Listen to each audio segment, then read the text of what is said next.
Paulo César Pinheiro fez disso. Ele estava altamente inspirado, eu diria, quando ele escreveu isso, né? Faz pensar que existe uma força maior que nos guia, que está no ar. Eu diria que não está no ar, está dentro de nós. Está dentro de nós. Bem no meio da noite, no claro do dia, chega a nos angustiar. E o poeta se deixa levar por esta magia, de novo repete o Chico, né, a ideia de magia. Então nós estamos se tratando dessa área, né, dessa região do mágico, né? Daqui a pouco eu vou dizer como é que eu chamo esse mágico. E o verso vem vindo uma melodia, e o povo começa a cantar. Olha essa dimensão social da sublimação, né? Então, as características da sublimação estão colocadas nesses depoimentos. Primeira característica, agora vem a teoria, né, do acadêmico. Para haver uma inspiração, é necessário uma mente disponível. A mente tem que estar aberta para que a centelha atinja. Senão vai ter centelha para todo lado e vai ficar numa caixa protegida e não vai entrar nada. Tem que estar com a mente aberta. Se não tiver a mente aberta, mesma coisa que a gente fala em psicanálise, é preciso que a pessoa queira ser atravessada pela psicanálise, não só o analista como o analisando, né? A inspiração é algo que entra. O sentimento que nós temos é aquela coisa que entra. Eu vou dar umas características psicanalíticas dessa coisa que entra. E ela é repentina, ela é inesperada, ela é uma centelha. É uma coisa que acontece de repente, com a rapidez de uma estrela cadente, como diria o Paulo César Pinheiro. E imprevisível. Mas, veja bem, é preciso que haja uma mente disponível. É preciso que haja trabalho. Ela não vem à toa. Como diz o Picasso, eu prefiro que ela me chegue quando eu estiver trabalhando, que aí eu aproveito ela na hora, né? Ela produz uma satisfação pessoal. Não produz? A inspiração como... um achado! Achei um caminho, né? Dá um prazer enorme. A gente sente com a inspiração. E ela mantém uma relação com a religião. A palavra religião vem de religare. Você vai se ligar a alguma coisa de onde você esteve ligado. Me lembra agora a inspiração da menina do primeiro slide que eu passei, né? Religare, ligada ao útero materno. Então, a religião é essa origem divina. E inspiração é a tradução latina da palavra entusiasmo. O que é a palavra entusiasmo? Ela é formada por Theos, com Deus dentro. Então, inspirado é aquele que tem Deus dentro. Então, vocês veem que estão percorrendo a coisa da religião, a inspiração, né? O mistério e essa área da magia. Enfim, nós estamos tratando nesse território, né? Nessa linha de pensamento e de gás, né? Como Freud, da sublimação, quer dizer, do sólido ao gasoso sem passar pelo líquido. É aquele desprendimento. Então, essas são as características da inspiração. Então, para haver uma inspiração, tem que ter uma mente disponível, ela tem que entrar, tem que ser repentina, uma centelha, ela é imprevisível, ela produz um prazer, uma satisfação, e tem essa relação com a religião, e é a tradução latina de Theos, com Deus dentro. Bom, agora chegou num ponto que é a aproximação com a psicanálise, né? As características da inspiração aproximam-se com as características das manifestações do inconsciente. O que são as manifestações do inconsciente? Os sonhos é a via régia de acesso ao inconsciente. Os atos falhos, os latos, as parapraxias todas, é a hora que o inconsciente se manifesta. Então, essa centelha, em psicanálise, a gente traduz como a presença do inconsciente. Então, se tu vai para a análise, começa a análise, etc., Então, né, e não aconteceu nada ainda, não apareceu. De repente, no meio lá de uma história que a pessoa está falando, surge uma manifestação do inconsciente. O analista tem que estar lá presente, com a mente preparada para captar essa centelha e transformar aquilo em conhecimento. Ele faz o contrário, ele sai, né, da metáfora, da formação do inconsciente, para transformar aquilo em algo da racionalidade, algo que ele possa trabalhar junto com o seu cliente. E assim se processa a psicanálise. Então, os sonhos, como nos sonhos, há uma satisfação de um desejo inconsciente. O que é um sonho? O Freud descreveu o sonho como um produto de dois sócios. Um é o desejo inconsciente. O outro é o resto diurno. Então, quando nós sonhamos, os restos de memória que estão é atravessado pelo desejo inconsciente, e aí o sonho ganha uma condição de figurabilidade e de história, né? O sonho então conta uma história que é a história do desejo.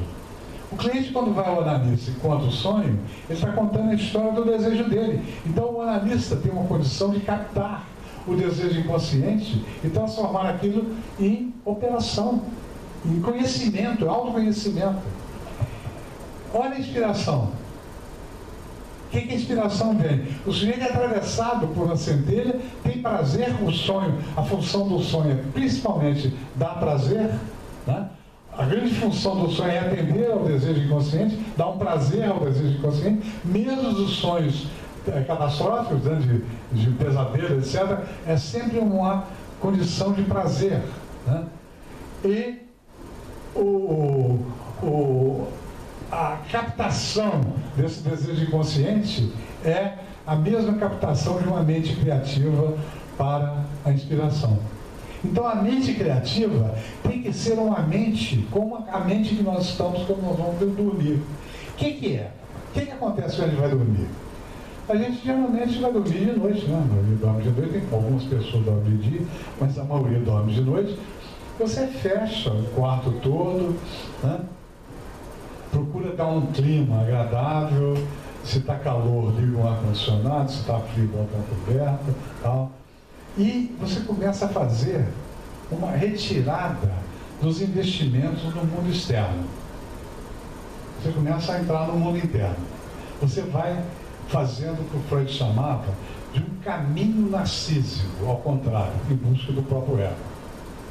Esse caminho narcísico é uma regressão narcísica. Então o ego fica meio ameaçado com essa regressão narcísica. Aí o ego diz assim, opa, vamos parar com esse negócio de regressão narcísica. Se eu deixar ir muito, vai acabar onde?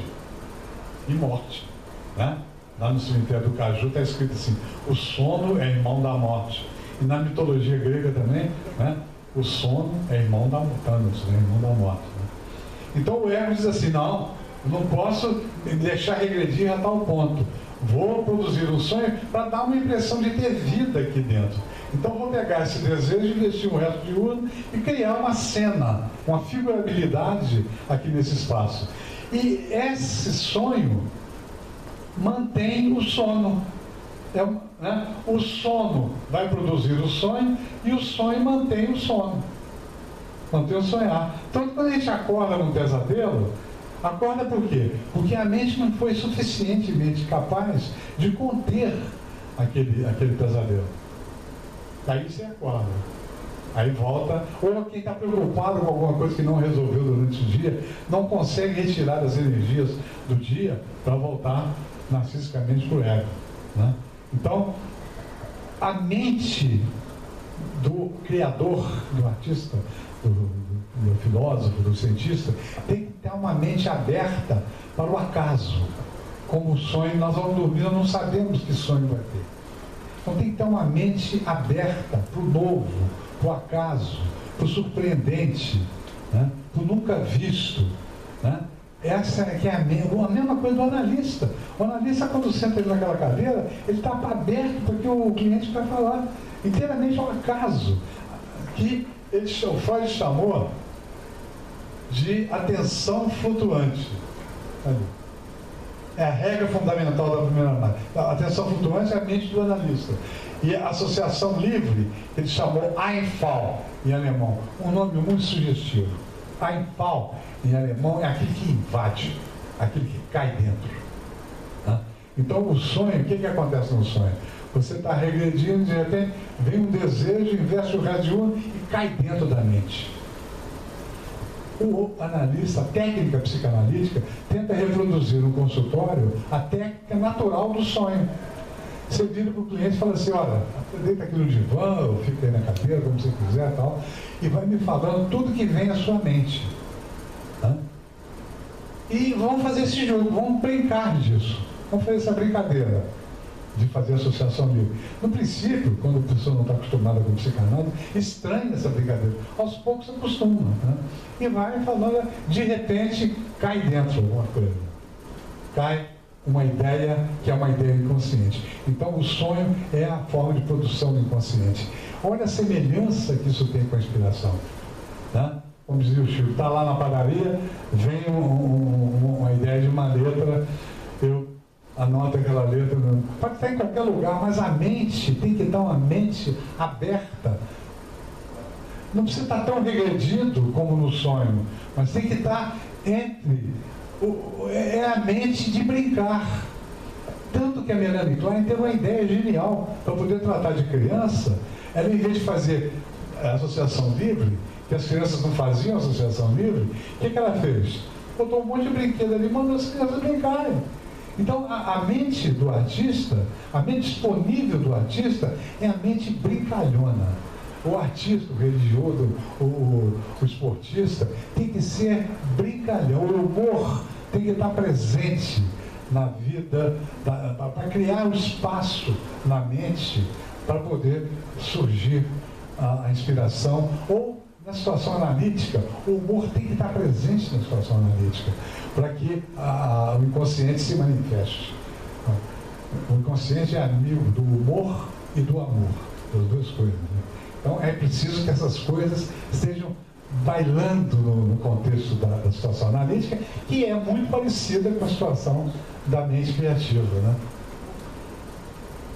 Então, a atenção flutuante é a atenção do analista. Então o Freud recomenda para ele, olha, fica com a sua atenção como que boiando, flutuando. Tá? O Bill chamou isso uma atenção igualmente suspensa. Né? Bom, sem memória e sem desejo. É preciso que você não fique com desejo de nada e não fique querendo lembrar de coisa alguma. Fique com a atenção boiando. Né? Boiando. Essa é a atenção flutuante que o Freud quis chamar a atenção. Por quê? Porque essa atenção flutuante é o radar fundamental para a mente do analista captar o inconsciente. E a atenção flutuante é fundamental para a mente do artista captar a inspiração.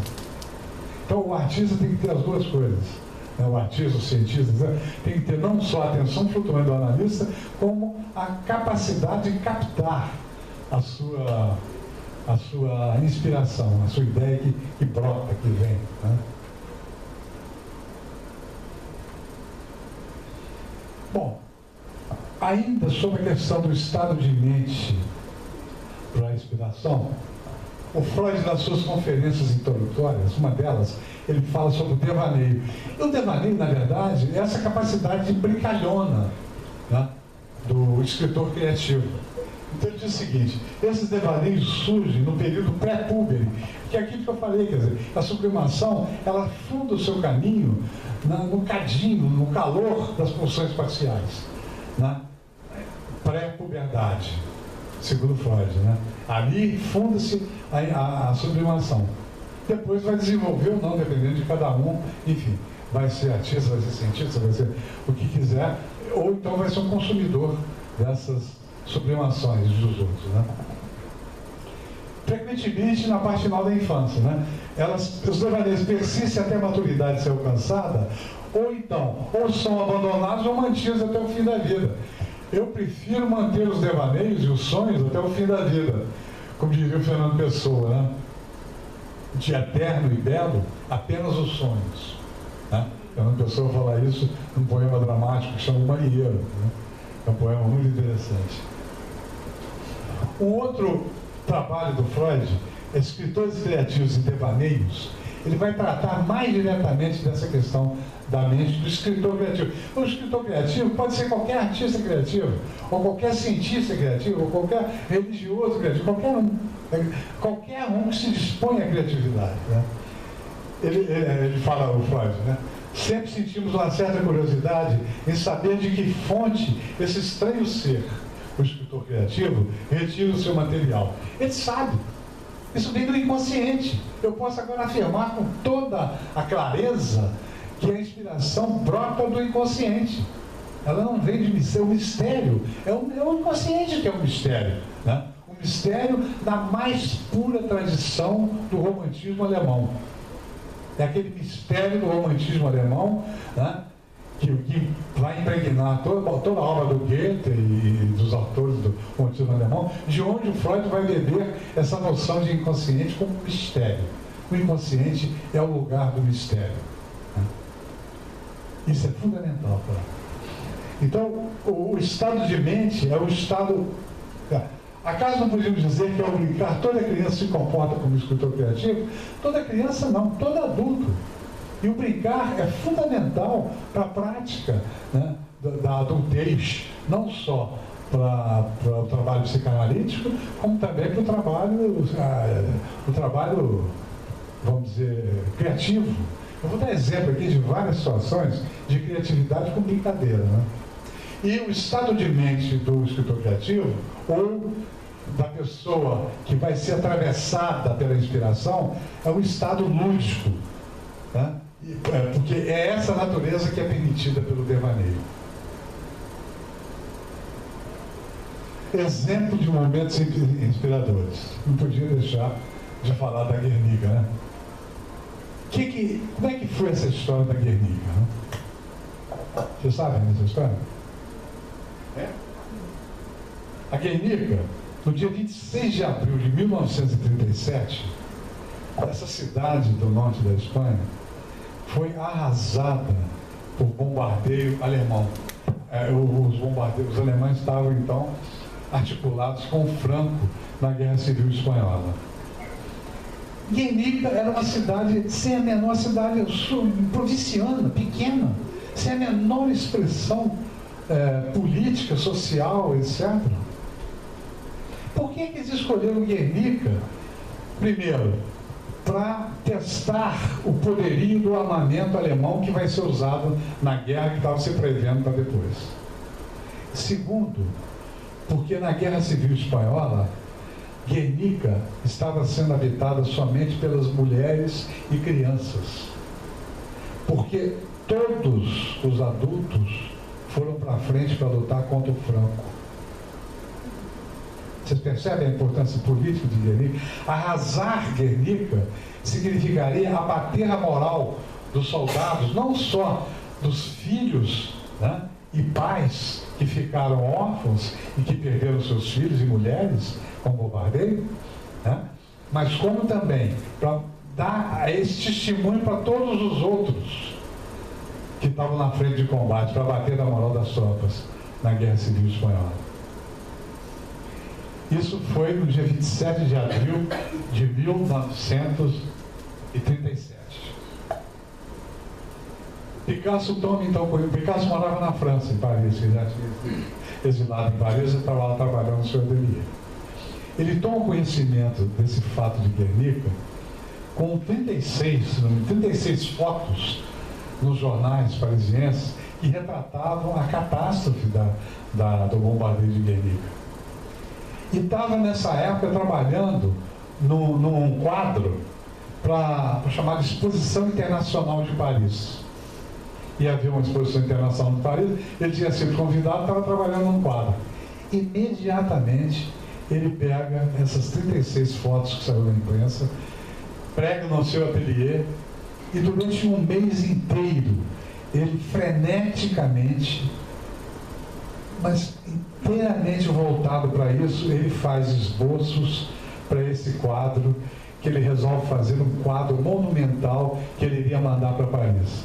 Um quadro de cerca de 7,5 metros, mais ou menos, 7,76 metros de comprimento por 3,49 metros, quase 3,5 metros de altura. É um quadro de proporções gigantescas. Quem já viu Guernica? Um mês ele faz esboços e esboços e esboços, em qualquer lugar. Esse quadro, hoje em dia, ele está no Museu da Rainha Sofia, em Madrid, né? Madrid, e tem ao lado do Guernica, que é uma sala, tem todos os esboços, 46 esboços que o Picasso fez de estudos para esse quadro. Tem esboços em papel de guardanapo, tem esboços em tela, que ele fez em tela, tem esboços em papel de pão, né? Tem esboços em papel que ele claramente sujo da sarjeta que ele pegou na rua, tem esboço de tudo quanto é tipo, porque ele ficou obcecado por essa ideia e vai usar para fazer Guernica uma técnica cubista, que era uma técnica que usava colagem, e ele faz a Guernica como se fosse várias colagens. Não é colagem Guernica, é pintura, mas ele faz como se fossem várias colagens, né? E é um pouco surrealista também. O Picasso estava nessa transição, né? Então, o que tem a Guernica, né? Primeira coisa de Guernica que ele chama a atenção é que ele vai usar o touro e o cavalo, que são símbolos da Espanha, que mostram toda a pujança da raça e da força basca, né, espanhola, né? O soldado caído e a espada quebrada, inclusive a mão do soldado está virada ao contrário, porque parece que fraturou a mão e a mão está ao contrário, representa a derrota do povo.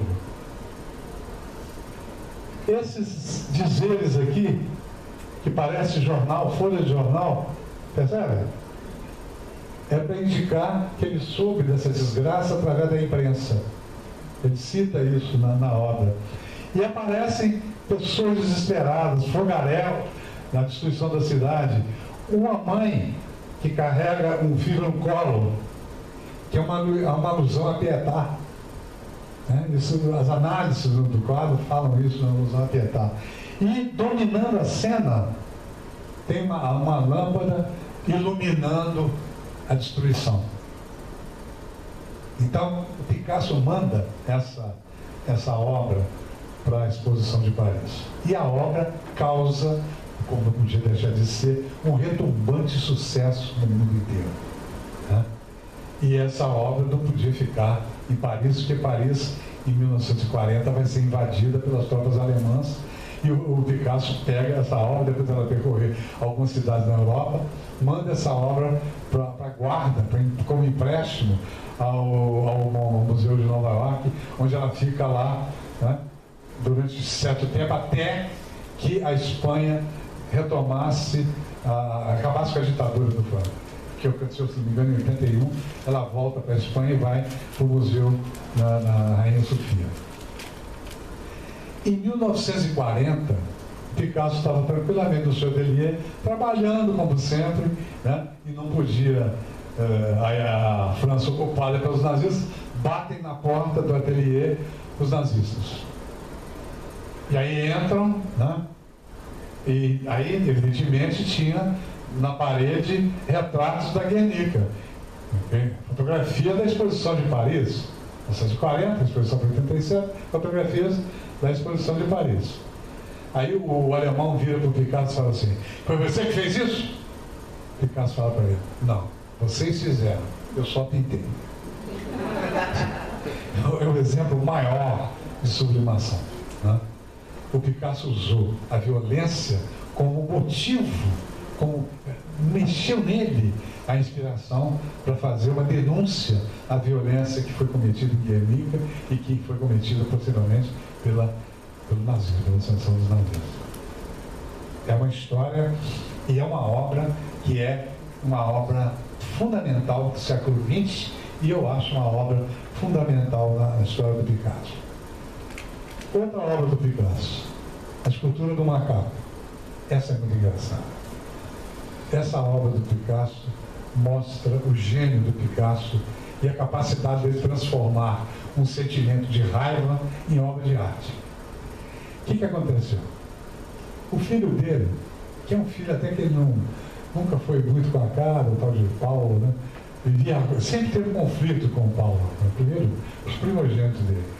O Picasso estava no seu ateliê, trabalhando, né? Entrou o Paulo com um carrinho, com um Volkswagen, enchendo o saco dele. Sai para lá, moleque, com esse carro. Imagina que ele tinha falado isso. Ele não saía, ele pegou, deu um bico no fusquinha do moleque, foi lá, caiu lá no quintal. E aí ele parou, o filho chorando, pegou o filho, botou no colo, pegou o Fusca, tinha um bloco de barro em cima, ele pegou o fusquinha do moleque e botou, é a cara do macaco. Percebe? É a cara do macaco. Em seguida, ele faz um menino abraçado no macaco. O macaco é ao mesmo tempo o chato do filho, que está perturbando ele, o sino, e é ao mesmo tempo ele, o grosseiro que não entendeu o filho. E transforma isso numa obra de arte, que é uma obra maravilhosa, né? E que mostra claramente como um sentimento altamente destrutivo, como ele viu lá na Guernica, pode ser reelaborado e retransformado numa obra de arte. Essa escultura, eu gosto muito dela, para mim é fundamental incluir ela aqui, claramente, exclusivamente para contar essa história. Menescal e Boscoli, uma das músicas mais emblemáticas do movimento musical de Bossa Nova, que foi feita, se não me engano, em 1961. Todo mundo conhece, né? Não vou precisar cantar, né? Dia de luz, festa de sol e barquinha, né? É uma música de uma delicadeza, né? E quem escuta essa música vê um barquinho singando, né? Mansamente os mares do sul, dia de verão, céu azul, lindo, né? O barquinho vai, né? A tardinha cai. É uma letra e uma música típica da Bossa Nova. Quem inspirou essa música para o Menescal e o Bosco? Um belo dia, Menescal, que era um mergulhador,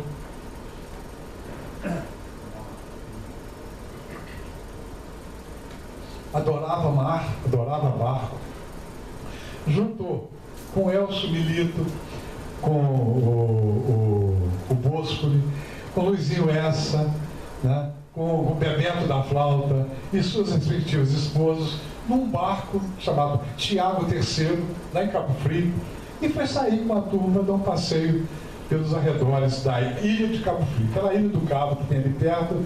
Um belo dia de sol, tudo tranquilo, e a vida seguia mansamente com essas pessoas amigas e que vieram a gerar a Bossa Nova. Muito bem. Num dado momento, o motor do barco pifa. Parou o motor do barco. E aí, aquele grupo de pessoas, o único que entendia de barco era o Menescal, tentava lá consertar o motor, o pessoal ficou apavorado, inteiramente em pânico no alto mar, né? O barco à deriva, né, com as mulheres, etc. Né? E o Menescal tentando puxar o barco, tentando resgatar o barco, e o barco só fazia assim, e não saía disso, né? Até que ia caindo o sol à tardinha, né? Chega uma traineira que vinha do sul da Bahia, vê aquele barco de ao acaso, engata o barco na traineira e reboca o barco até Cabo Frio.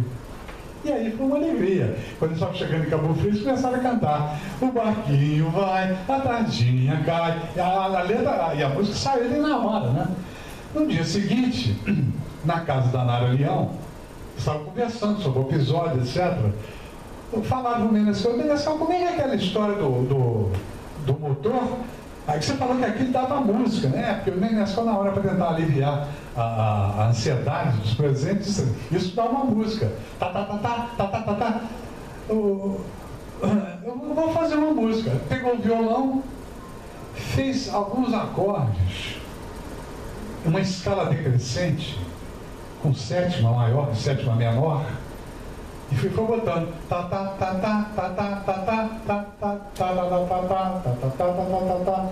Aí virou pro Boscoli e falou assim: Boscoli, cadê a letra? Faz a letra. O Boscoli virou para ele e disse: como é que eu vou botar a letra nesse código Morse que você está cantando aí? Né? Esse Então, aos poucos, ele foi compondo nessa articulação, nesse modelo harmônico, que é um modelo muito conhecido, né? Tem uma música, uma valsa americana que chama Lover, não sei se vocês conhecem.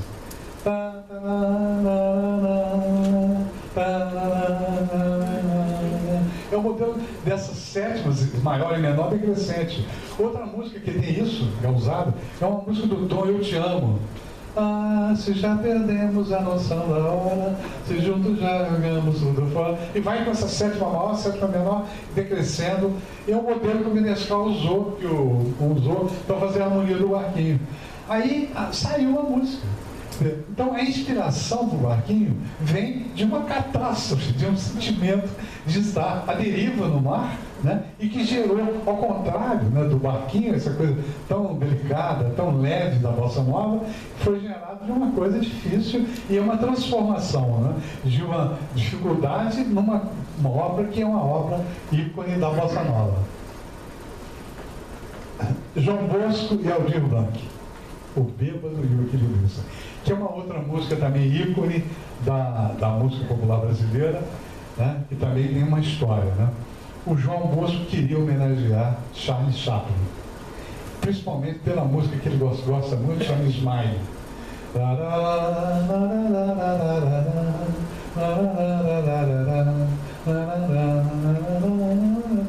Aí pegou, fez a música e mandou para o Aldir Blanc.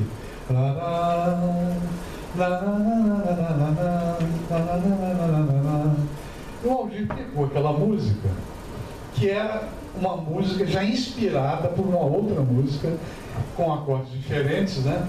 E deu para o Aldir. O Aldir, essa música, ele estava em plena luta pela anistia. Quando foi isso? Foi em 1979. O Aldir, que era um ativista, né, até hoje, cara de esquerda, etc., falou: pois é, João, você quer fazer uma música para homenagear o Chaplin? Tem o Chaplin brasileiro, que é o Teotono Vilela, que é o bêbado de chapéu coco. O Teotono Vilela, aí fez essa letra, né? Caía a tarde feito um viaduto, que é aquele viaduto da Paulo de Fronteira, que tinha acabado de cair naquela época, né? E um bêbado trajando o luto me lembrou Carlinhos, que era o Teotono Vilela, né? A lua estava com a dona de um bordel, aí ele fez uma analogia da lua, e as nuvens chupavam uma mancha que sufoco, louco, o bêbado com chapéu coco fazia reverências mil para a noite do Brasil. Porque o Teotono Vilela era da Arena, que era o partido do Geisel, o Geisel era o presidente. Teotono Vilela fazia discursos a favor da anistia, a favor disso, daquilo, enfim, rompeu depois com a Arena, foi por MDB, não sei o que. O Teotono Vilela é chamado o senhor da anistia. O que o Ulisses Guimarães foi para as diretas, o Teotono Vilela foi para a anistia. Quem é daquela época sabe bem do peso que o Teotono Vilela. E o Aldir juntou a figura original, da ideia original do Bosco, do Chaplin, transformou no Teotono Vilela e fez essa música e deu para Elis Regina gravar. A Elis Regina tinha uma história com o Enfio, né? A Elis Regina, naquela época, tinha ido cantar o hino nacional num evento militar. Claro, era trabalho, todo mundo duro. Se os militares chamassem a Elis Regina, né, para cantar o hino nacional, ela foi. Então o Enfio, na época, tinha no Pasquim, tinha um quadro que ele chamava Cemitério dos Mortos-Vivos. Nesse Cemitério dos Mortos-Vivos, ele colocava todo mundo que ele achava de direita. Botava Dom Sigor, botava Garubisco de direita, botava todo mundo. E botou Elis Regina nesse Cemitério dos Mortos-Vivos, porque Elis Regina tinha ido cantar essa música na abertura desse evento lá dos militares. Elis Regina ficou uma fera, né? E o João Bosco, que era muito amigo da Elis Regina, chamou a Elis Regina para gravar essa música. E ela foi para o estúdio e foi a primeira que gravou essa música. Ela gravou, pegou a fita cassete, por um gravadorzinho pequeno, foi lá no Zé Pelim, onde estavam reunidos lá os músicos, o pessoal do Pasquim, que frequentava muito ali em Ipanema, né? O bar do Zé Pelim. virou para o Enfio e falou assim: eu vou te mostrar o que eu fiz agora para você me tirar daquele cemitério dos mortos-vivos. Aí cantou a música que falava até do irmão do Enfio, né?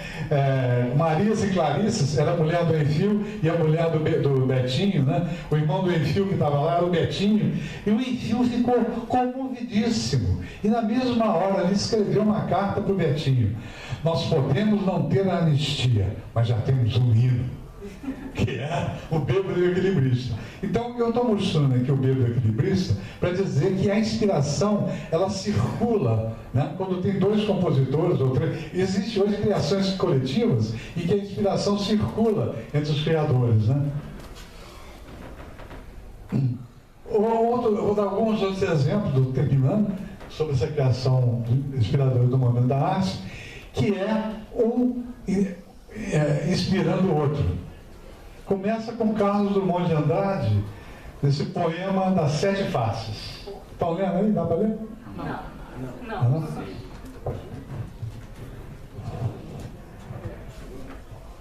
Quando eu nasci, um anjo torto, desses que vivem na sombra, disse: vai, Carlos, vai ser gosto na vida. E aí tem outras faces que não são tão interessantes quanto essa primeira. Essa é conhecidíssima, né? Vai, Carlos, vai ser gosto na vida. É uma coisa autobiográfica do Carlos Drummond de Andrade, né? E ele foi literalmente um gosto na vida. Quem pega a história do Carlos Drummond de Andrade vai ver que ele foi gosto na vida. Bom, esse poema foi feito em 1930. 1930.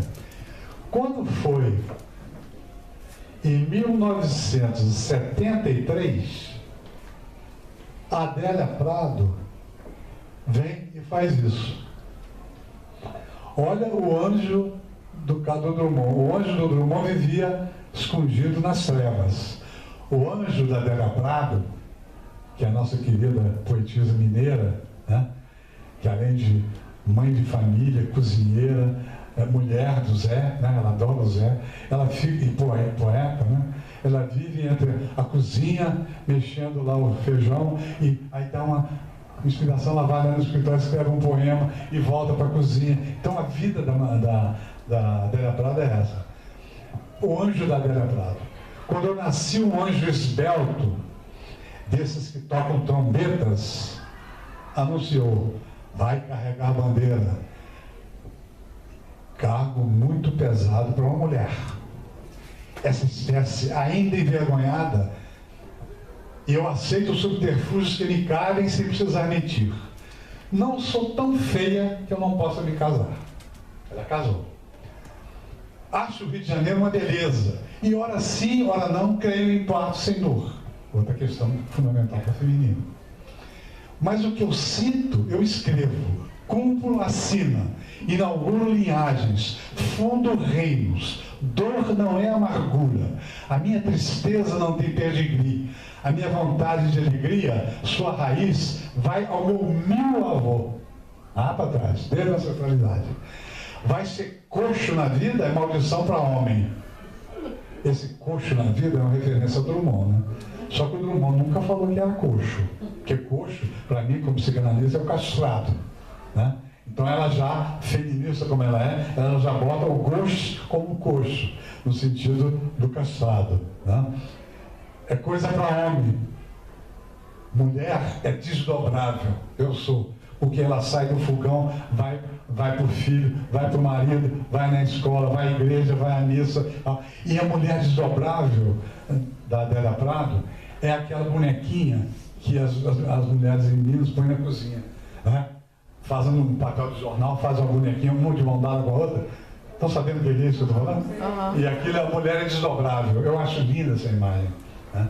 Então, o anjo da mulher desdobrável é um anjo esbelto, né? Um anjo de potência. Lá vem o Chico, faz em 1978, essa música também inspirada em Drummond. O Chico é um gozador e faz uma autobiografia gozada. Vocês conhecem essa música, né? Quando eu nasci veio um anjo safado, o chato de um querubim. Quer dizer, o anjo do Chico é um anjo safado, um anjo que entorta a vida, né?